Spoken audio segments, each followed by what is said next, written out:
की बात है। किसी दूरदराज गांव में जहां पक्की सड़कें न थीं और रात के वक्त सिर्फ जुगनू रोशनी करते थे, वहीं एक छोटी सी कच्ची झोंपड़ी में ज़ारा अपने माँ बाप और छोटी बहन सोनिया के साथ रहती थी। ज़ारा की उम्र 20 साल थी, लेकिन उसकी आंखों में उम्र से कहीं ज्यादा तजर्बा, सब्र और एक अजीब सा सुकून था। उसने बचपन ही में दुखों को अपनों की तरह कबूल कर लिया था।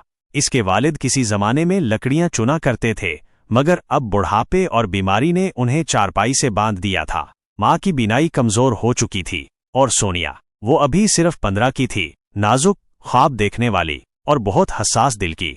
ये ज़ारा ही थी जो दिन रात मेहनत करके सबका पेट पालती। इसका जरिया माश निहायत मामूली था। वो रोज गांव से बाहर एक पुराने दरख्त के नीचे बैठकर मकई के दाने भूनती और फिर उन्हें गांव में बेचकर चंद सके कमा लेती।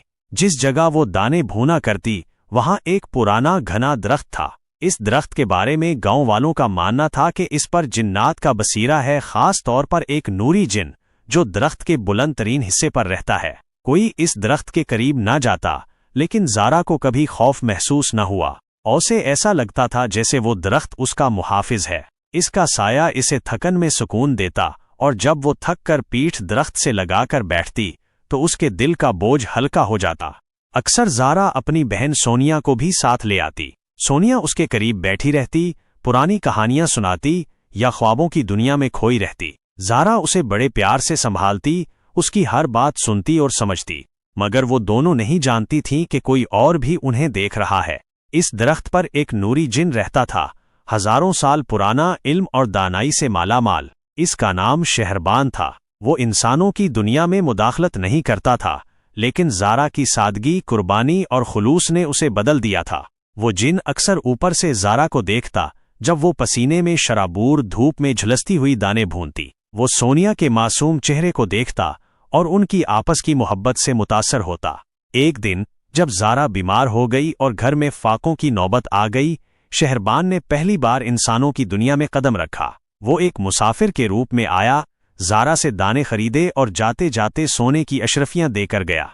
ज़ारा हैरान हुई, उसने आसमान की तरफ देखा और दिल ही दिल में शुक्र अदा किया। ये सिलसिला कुछ दिनों तक चलता रहा। ज़ारा की मेहनत बढ़ती गई और शहरबान उसकी मदद करता रहा, कभी राहगीर के रूप में, कभी बारिश की बूंदों के जरिए और कभी ख्वाबों के इशारों में। एक दिन रात को ज़ारा को ख्वाब में एक बुलंदोबाला दरख्त नजर आया और उसके ऊपर से एक रोशनी उतरती हुई उसके दिल में दाखिल हुई।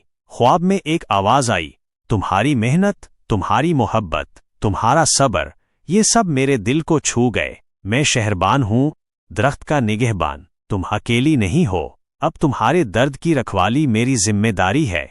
ज़ारा की आंख खुल गई। इसके दिल में कोई अजीब सा सुकून था। वो जान चुकी थी कि कुदरत ने उसकी दुआओं को सुन लिया है। लेकिन शहरबान की दुनिया और ज़ारा की दुनिया अलग थी। नूरी जिन्नात को इजाजत नहीं होती कि वो इंसानों से बराहे रास्त राब्ते में रहें। ज़ारा ने भी कभी उस पर जोर नहीं दिया। उसने उसे कुदरत का करम समझा और अपनी जिंदगी में शुक्रगुजारी को जगह दी।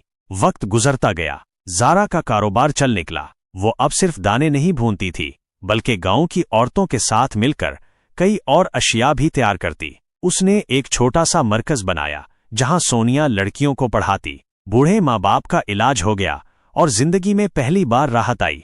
सोनिया, जिसके ख्वाब कभी सादे और मासूम थे, अब तालीम याफ्ता और मजबूत हो गई थी। वो चाहती थी कि गांव की सब लड़कियां ज़ारा जैसी मजबूत और खुददार बने। ज़ारा ने कभी शादी के बारे में न सोचा, लेकिन उसका दिल हर रोज दरख्त के साए में बैठकर शहरबान की रोशनी को महसूस करता। वो जानती थी कि कुछ रिश्ते लफ्ज़ों के बगैर होते हैं और कुछ मोहब्बतें दुआ की शक्ल में दिल से दिल तक पहुंचती हैं।